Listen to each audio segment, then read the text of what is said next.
Amrit Leela, chapter 6, text 79.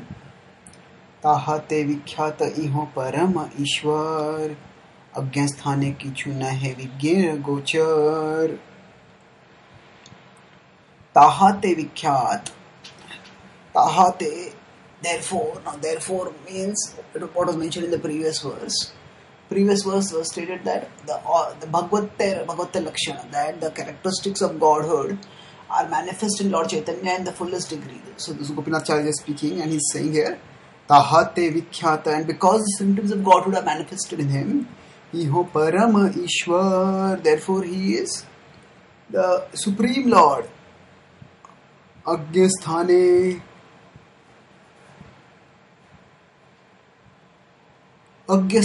those who are situated in ignorance, kichu nahe, vigyera gochar, kichu nahe, they are not able to say, they are not able to, vigyera gochar, they are not able to understand this particular information, this particular truth that Lord Chaitanya is himself the Supreme Lord.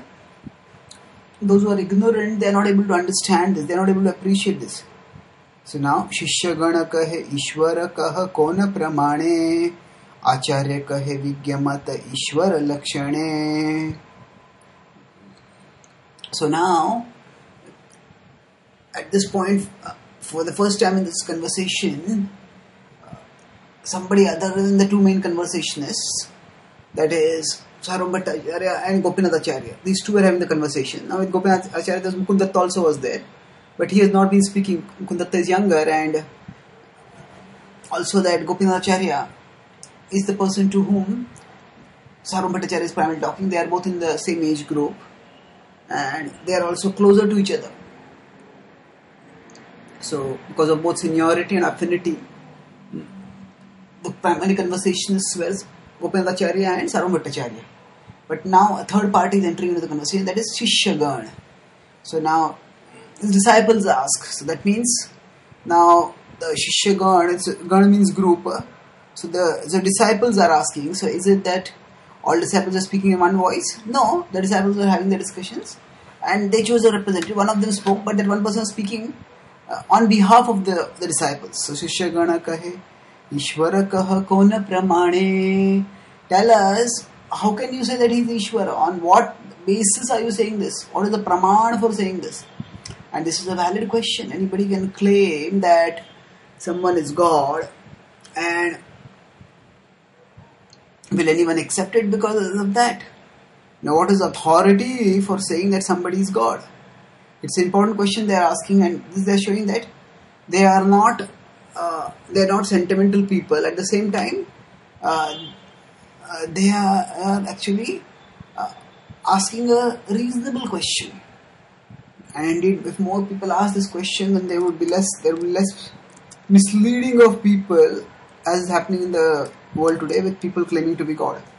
Acharya kahe Vigyamata Ishwara Lakshane. Acharya kahe, the Acharya spoke, Vigyamat, that it is dependent on the Vigyamat, the position, the statements of the learned person.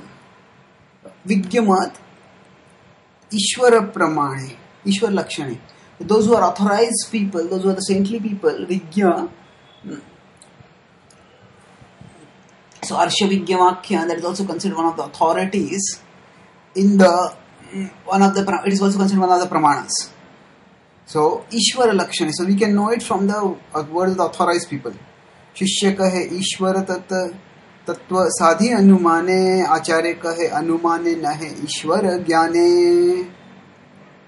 So now the Shishya replied, no. He said that they don't immediately accept the thesis that actually we need to depend on authorized people to know who is God. They say that Ishwara Tattva Sadhi Anumane, that we can learn it from inference. We can do logic, and through logic we can infer the conclusion of who is God. So now Acharya kahe no. He says Anumane nahe Ishwara Gyane, that actually we cannot know Lord by Anuman.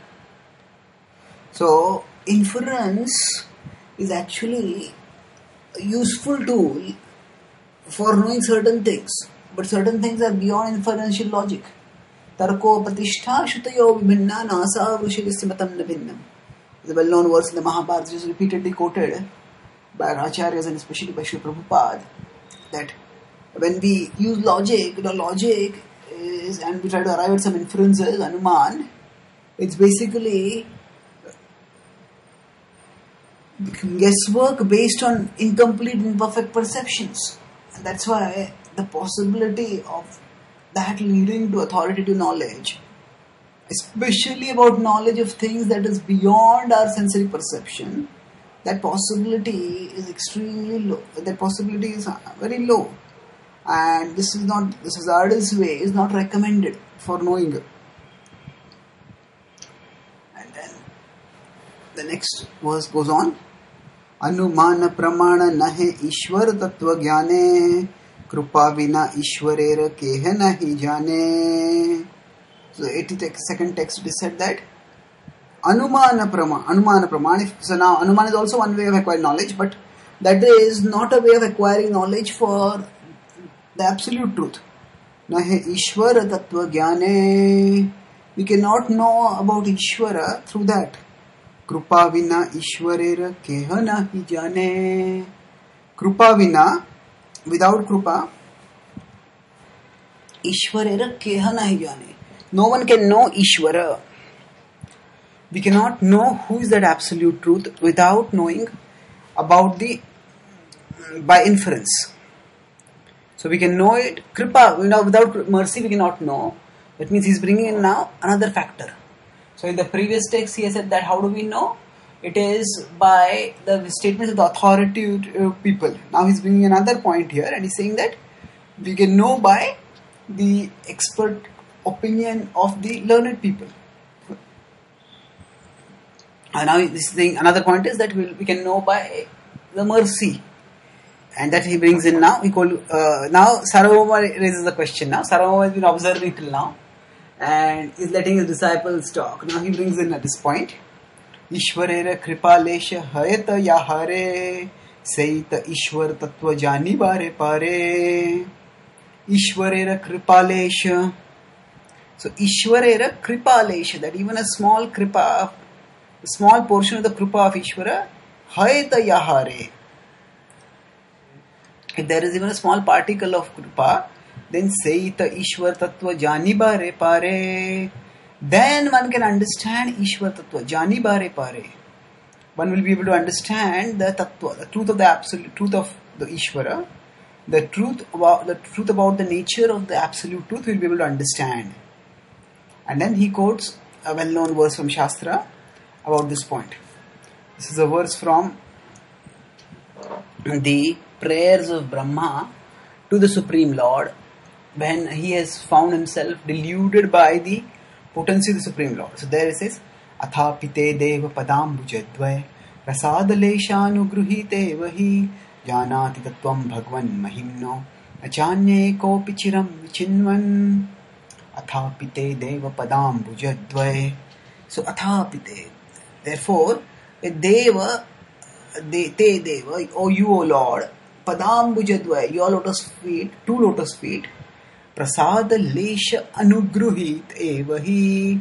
Prasada lesh is a small particle of the mercy. When somebody is blessed by that, anugruhit evahi.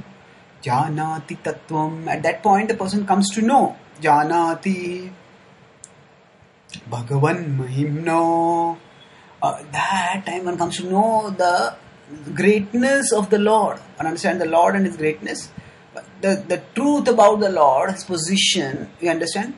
Nacha anya. One cannot know it by any other way. Ekopi. If one tries in any other way, it cannot be known. People, they may chiram, vichinvan, chiram. For a long, long time they may try. Vichinvan. They try to guess and speculate. One will not come to know about it. This verse essentially states that you, O Lord, can be known only by your mercy. By that your great position can be understood, and otherwise There is no way to know you. And in this way, the discussion moves onwards, and how it evolves we'll discuss in our future talks. Thank you.